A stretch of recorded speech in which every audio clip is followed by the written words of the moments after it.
Hello friends, welcome to knowledge shower. This is lecture 2 of our difference between series, जिसमें आज हम बात करने वाले चार्जशीट एंड पुलिस रिपोर्ट में difference. Hi, I am Shivam Pandey and जिन्होंने भी अभी तक इस चैनल को सब्सक्राइब नहीं किया है तुरंत जाइए सबसे पहले नॉलेज शावर को सब्सक्राइब कीजिए ताकि आपको रेगुलर अपडेट्स मिलती रहे हमारी वीडियोस की। आप हमें इंस्टाग्राम पे भी जरूर फॉलो करें, इस पे हम आपको शॉर्ट्स और इंपॉर्टेंट लीगल अपडेट्स प्रोवाइड करते हैं। चलिए अब बिना किसी डिले के वीडियो को स्टार्ट करते हैं। जब हम पुलिस रिपोर्ट और चार्जशीट की बात करते हैं तो सबसे पहले क्वेश्चन आता है कि व्हाट इज पुलिस रिपोर्ट। देखिए, any report prepared by the police officer or IO, that is investigation officer, after the completion of investigation complete होने के बाद कोई भी रिपोर्ट पुलिस ऑफिसर या इन्वेस्टिगेटिंग ऑफिसर द्वारा जो बनाई जाती है उसे हम पुलिस रिपोर्ट कहते हैं। अब देखिए, as per section 193(2) of BNSS, that is Bharatiya Nagarik सुरक्षा संहिता, पुलिस रिपोर्ट का मतलब क्या है? Any report forwarded by the police officer to the magistrate, वो हमारी पुलिस रिपोर्ट होती है। अब देखिए, पुलिस रिपोर्ट जैसे ही मजिस्ट्रेट को मिलती है, सो मजिस्ट्रेट उसके बाद उस पर्टिकुलर ऑफेंस का कॉग्निजेंस लेता है और चार्जेस फ्रेम करता है। सो जब हम पुलिस रिपोर्ट की बात करते हैं तो बेसिकली हम ये कह सकते हैं कि पुलिस रिपोर्ट दो तरीके की हो सकती है। चार्जशीट भी हो सकती है और फाइनल रिपोर्ट भी हो सकती है। It may be either either chargesheet और फाइनल रिपोर्ट। सो चार्जशीट क्या होता है? देखिए, अब हम आ गए हैं चार्जशीट पे। सो चार्जशीट को सेक्शन 193 ऑफ भारतीय नागरिक सुरक्षा संहिता में ही डिफाइन किया गया है और chargesheet is nonetheless a final report. Chargesheet एक फाइनल रिपोर्ट ही होती है जो पुलिस ऑफिसर या इन्वेस्टिगेटिंग एजेंसी द्वारा प्रिपेयर की जाती है after the completion of the investigation of any case. अब इस चार्जशीट में होता क्या है? देखिए, इस चार्जशीट में चार्जेस होते हैं, कोई भी चार्जेस जो पुलिस ऑफिसर लगा रहा है उस पर्टिकुलर एक्यूज के against on the basis of the investigation, जो इन्वेस्टिगेशन में उसको एविडेंसेस मिले हैं, उस एविडेंसेस को कलेक्ट करने के बाद जो उसको लग रहा है कि ये पर्टिकुलर चार्जेस लगने चाहिए इस पर्टिकुलर एक्यूज पे या पर्सन पे, वो फॉर्म करती है हमारी chargesheet after filing it before the magistrate. और जब मजिस्ट्रेट के पास जाती है तो on the basis of that chargesheet हमारा चार्जेस फ्रेम किए जाते हैं। सो टाइम पीरियड क्या होता है? बेसिकली 60 टू 90 डेज में चार्जशीट फाइल करनी होती है पुलिस ऑफिसर को या इन्वेस्टिगेटिंग एजेंसीज को। और अगर वो 60 टू 90 डेज में नहीं फाइल कर पाते हैं तो accused is entitled to bail, और इस केस में उसे डिफॉल्ट बेल भी मिल सकती है। अब डिफॉल्ट बेल क्या होती है ये मैं अगली वीडियोस और रील्स में आपको बताऊंगा, इसके लिए आपको हमें सब्सक्राइब एंड फॉलो करना पड़ेगा। और देखिए, जैसा मैंने आपको बताया, ये जो रिपोर्ट होती है मजिस्ट्रेट को फॉरवर्ड की जाती है, जिसके बेसिस पे मजिस्ट्रेट फ्रेमिंग ऑफ चार्ज करता है, दैट इज चार्ज फ्रेम करता है। अब सवाल ये आता है कि इसकी एविडेंशियरी वैल्यू क्या होती है? क्या जो चीज पुलिस ऑफिसर ने इन्वेस्टिगेशन के बेसिस पे लिखकर दे दी है कि भाई ये चार्जेस लगे हैं, क्या वही चार्जेस माने जाएंगे? तो देखिए, नहीं, इतना सब्सटैंटिव नहीं होता है, क्योंकि सबको पता है पुलिस की इन्वेस्टिगेशन कैसे चलती है और पुलिस आर्बिट्ररी वे में भी काम कर सकती है, इसलिए सब्सटैंटिव नहीं होता है। और ये इनिशियली इन्वेस्टिगेशन के बेस पे जो पुलिस को लगा है केवल वो बताया जाता है। अब इसमें क्या क्या कंटेंट्स होते हैं? देखिए, कंटेंट्स की अगर हम बात करें तो पार्टीज के नेम होते हैं, इंफॉर्मेशन किस नेचर की है, कॉग्निजेबल है, नॉन कॉग्निजेबल है, वो चीज होती है। उसके बाद विटनेसेस के बारे में होता है कि कौन विटनेस है इस केस में। इसके साथ साथ क्या जो ऑफेंस है ये इट हैव बीन कमिटेड, अगर कमिट हुआ है तो किसके द्वारा कमिट किया गया, दैट इज एक्यूज्ड कौन है। उसके बाद क्या एक्यूज को अरेस्ट किया गया है, और अगर अरेस्ट किया गया है क्या उसको छोड़ दिया गया है बेल बॉन्ड पे, और क्या उसके खुद के बॉन्ड पे छोड़ा गया है, और या फिर विद श्योरिटी छोड़ा गया है या विदाउट श्योरिटी छोड़ा गया है। ये सारी चीजें चार्जशीट में होंगी।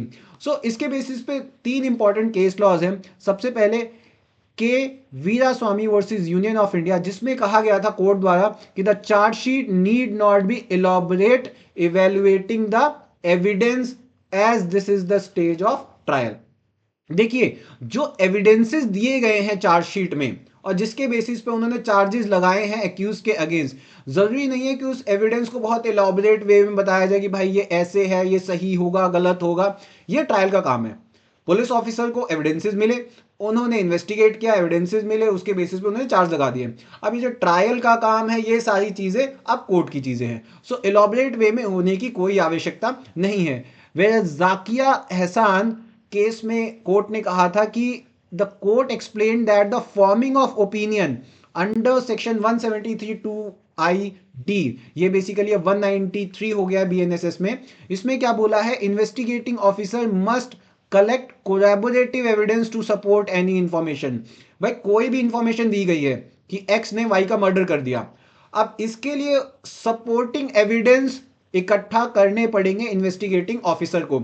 अगर उसने इन्वेस्टिगेटिंग ऑफिसर ने सपोर्टिंग एविडेंसेस कलेक्ट नहीं किए हैं तो मियर सस्पिशन कि भाई इसने एक्स ने क्राइम किया होगा, एक्स ने मर्डर किया है, ये कोई भी वैल्यू स्टैंड नहीं करता और कहीं पे भी केस को नहीं ले जाएगा। सो चार्जशीट में ये चीज होनी चाहिए, supporting that is collaborative evidences.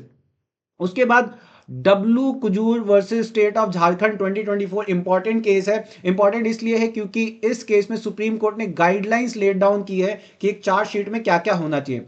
क्या चीज है, सबसे पहले name of the parties, second nature of information, cognizable है नॉन कॉग्निजिबल है, third name of person acquainted with the circumstances, witness भी हो सकता है, third whether any person appears committed and by whom, भाई ऑफेंस जो है क्या किसी पर्सन ने कमिट किया ऐसा पता लग रहा है, और अगर ऐसा पता लग रहा है तो किसने कमिट किया है, देन वेदर एक्यूज अरेस्टेड, क्या एक्यूज को अरेस्ट किया गया है, थर्ड क्या एक्यूज को जब अरेस्ट किया गया उसके बाद छोड़ दिया गया बॉन्ड पे, और वो जो बॉन्ड है क्या विद श्योरिटी है या विदाउट श्योरिटी है, उसके बाद whether accuse forwarded in custody, क्या एक्यूज को अरेस्ट करने के बाद कस्टडी में भेज दिया गया है सेक्शन 170 ऑफ सीआरपीसी में, या फिर whether medical report attach in certain offences, क्या मेडिकल रिपोर्ट अटैच है या नहीं है, ये सारी चीजें आपको बतानी पड़ेगी चार्जशीट में, ये कंटेंट होने चाहिए।